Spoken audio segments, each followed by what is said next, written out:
So Princess Anne just walked into a formal state ceremony, slapped a military-grade flash drive onto the mahogany table, and stopped the King of England from signing a critical constitutional document mid-pen stroke. The reason she did it is far more shocking than the interruption itself, because what was on that drive didn't just delay a meeting. It exposed an entire parallel financial system that someone inside the palace had been quietly building for 18 months. The way this unraveled in less than an hour tells you everything about who actually holds power within that institution right now. The whole thing started on a foggy Thursday afternoon at Gatcombe Park, which is Princess Anne's country estate. She was sitting in her military headquarters there, her thumb pressing down on a heavy plastic binder marked with the crest of the Royal Logistics Corps. On her desk sat a modern encryption terminal with an active data stream coming directly from the Defense Ministry's central repository. She was reviewing what should have been a routine logistical audit. 12 pages tracking vehicle and supply allocations for the King's Guard regiments. But when she read the margins closely, she noticed something deeply unsettling. There were names of commercial leasing companies that simply did not belong there, and the financial codes attached to them completely mismatched standard defense budget allocations. The phrasing buried in the back pages described a massive, unauthorized asset repositioning project, something that had completely bypassed the standard oversight committees of Parliament. To understand why this matters, you have to understand how military property is supposed to function. Under the Crown Estate Act of 1961, any physical property or asset used by military branches has to be explicitly registered with the Treasury.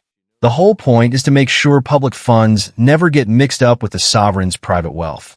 This legal boundary exists specifically to prevent the monarchy from running an independent financial network inside the armed forces. So when Princess Anne realized that a parallel system had been quietly operating for a year and a half, she knew she was looking at something that violated the fundamental structure of the monarchy. Suddenly, an automated security alert lit up her terminal screen. The local network card disconnected from the mainframe, and a red flashing icon indicated an external administrative block. All communication links to the main logistics depot at Aldershot Garrison were completely frozen. Someone in London had detected her specific data search and initiated a total network lockdown from a central terminal. Princess Anne didn't pick up the phone to call it in. She knew a standard administrative inquiry would simply alert senior courtiers at Buckingham Palace that she had found the parallel records.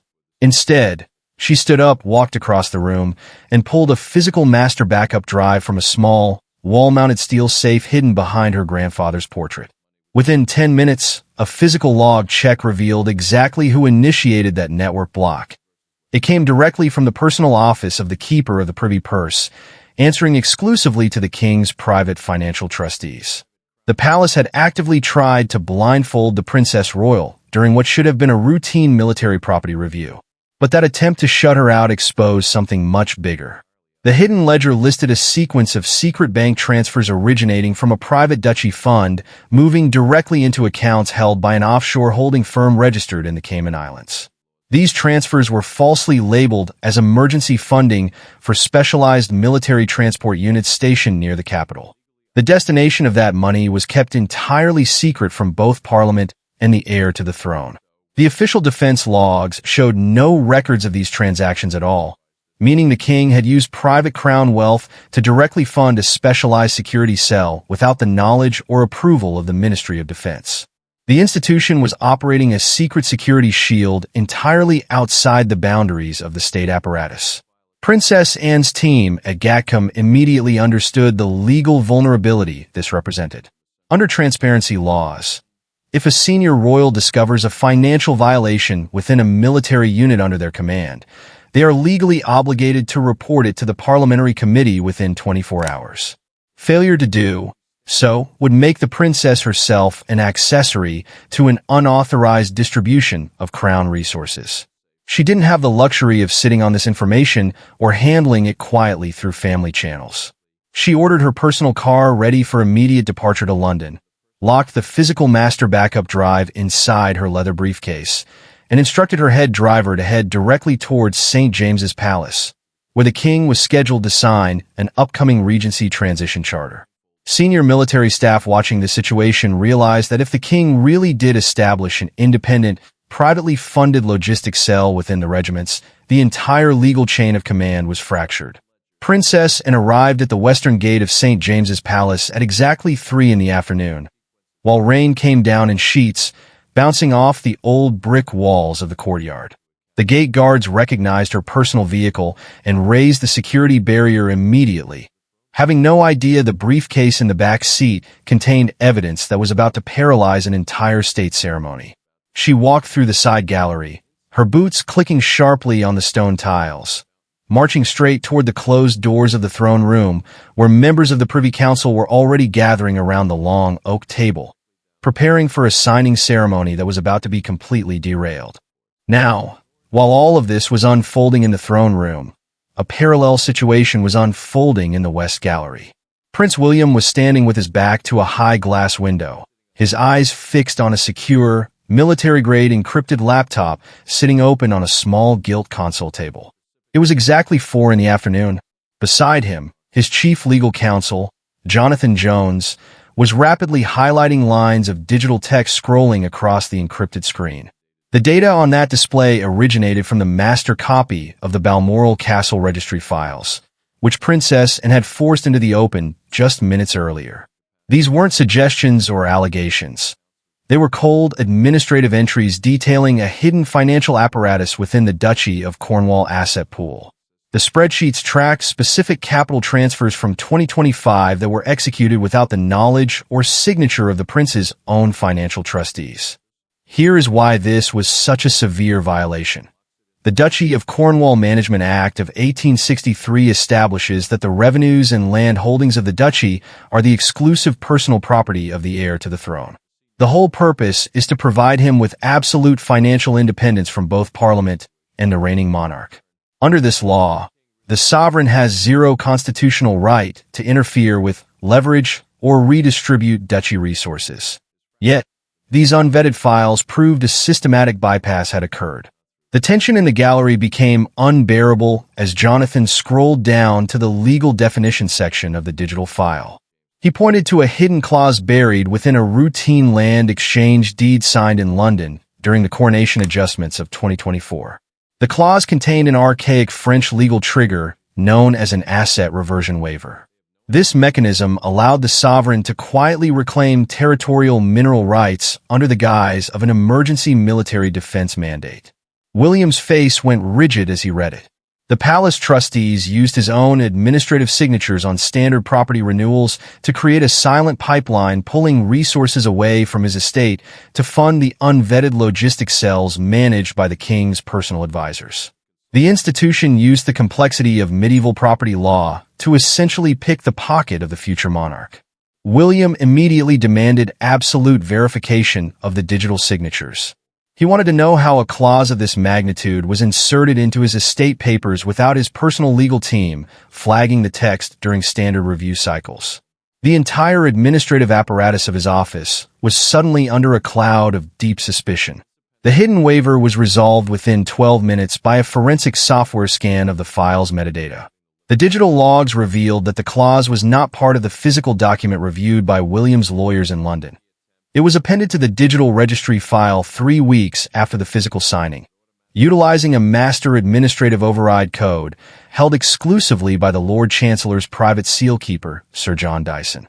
The discovery that a high-ranking state official facilitated the post-signing modification turned what was a family disagreement into a severe constitutional violation.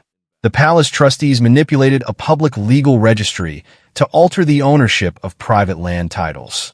This move violated multiple sections of the Land Registration Act of 2002, exposing the king's private administration to a catastrophic legal challenge in the public courts. But the metadata tracking immediately opened an even more dangerous question regarding the upcoming regency transition. If the king's advisors were willing to alter existing land registries to secure funds, what did they insert into the secret annexes of the current transition charter? William ordered his security team to lock the doors of the West Gallery, preventing any palace messengers from entering while he briefed his core team. He turned to his private secretary and gave a direct, unwavering command. He ordered an immediate total freeze on all communication links between the Duchy of Cornwall financial offices and the main treasury terminals at Buckingham Palace. No further sharing of data, no routine transfers of capital, no joint administrative meetings until Sir John Dyson was removed from his post and stripped of his digital security clearances.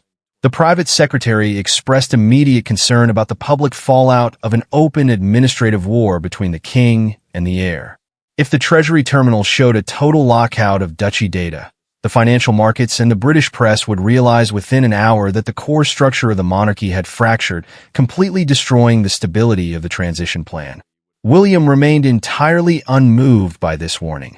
He stated clearly that he will not inherit a hollowed-out estate controlled by an unvetted corporate board sitting in the Cayman Islands. He picked up his secure mobile phone and dialed a direct, encrypted line to the Prime Minister at number 10, Downing Street, bypassing the standard palace protocol that required all prime ministerial communications to go through the King's private secretary first.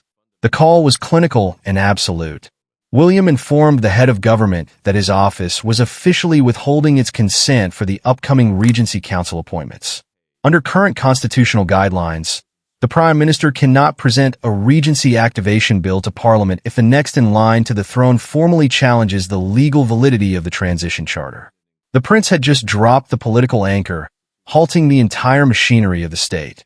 Outside the gallery windows, rain continued to pour over the grey slate roofs of London.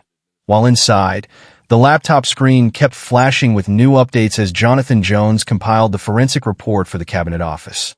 Back in the main conference room, the long mahogany table was covered in printed copies of the disputed military ledger. King Charles sat at the far end beneath a large portrait of King Charles I, his hands resting on his silver cane. Around the perimeter of the room, 24 senior politicians and legal advisors stood in small, anxious clusters. Nobody sat down. The air was incredibly tight, thick with the scent of damp wool coats and old paper. The structure of this emergency meeting was dictated by the Privy Council Constitution, which dates back to the 14th century. Under British law, the Council serves as the sovereign's private advisory body, possessing unique legal powers to issue orders in council that carry the full weight of statutory legislation without requiring a full vote in the House of Commons. This powerful machinery is meant to handle state emergencies with absolute speed and confidentiality, but on this rainy afternoon, the machinery had turned completely against its own creator. The tension peaked as Princess Anne walked to the center of the floor, standing directly opposite her brother. She picked up a physical copy of the National Audit Act and opened it to Section 8. She stated clearly to the assembled ministers that the unvetted financial transfers from the Duchy of Lancaster directly into the offshore Cayman accounts violated 3 separate transparency directives that Parliament passed in 2025. The Crown lawyers could no longer argue that these funds were entirely private. They were used to modify active state logistics units. Lucy Fraser took her seat at the center of the table and called the meeting to order, her face pale under the sharp fluorescent lights. She looked down at the forensic report that William's legal team compiled just 20 minutes earlier in the West Gallery, and stated that the Cabinet Office could not under any circumstances recommend that the Prime Minister present the Regency Transition Charter to Parliament while these offshore transactions remained unresolved. The mystery of how the Council would handle a direct legal freeze from the heir to the throne hung heavily over the table. Under traditional constitutional guidelines, if the Prince of Wales withholds his consent for a Regency bill, the Council is legally required to suspend all transition procedures and refer the entire dispute to a special committee of the High Court of Justice. Such a referral would immediately drag the private financial arrangements of the family into a public courtroom, completely destroying the wall of absolute secrecy that the institution had maintained for generations. The Attorney General, who was summoned to the room via a secure link from Whitehall, resolved this specific procedural mystery by delivering an absolute legal assessment. He stated that the presence of the post-signing digital modifications on the land deeds meant the current transition charter was legally contaminated. The document could not be fixed with a simple amendment or an administrative correction. The entire legal framework had to be torn up and rewritten from scratch, a process requiring a minimum of 6 weeks of intense independent forensic accounting. However, this procedural barrier immediately opened a far more dangerous political crisis inside the room. If the ceremony was officially halted and the charter withdrawn, the public would immediately realize that a massive structural fracture had occurred within the upper echelons of the palace.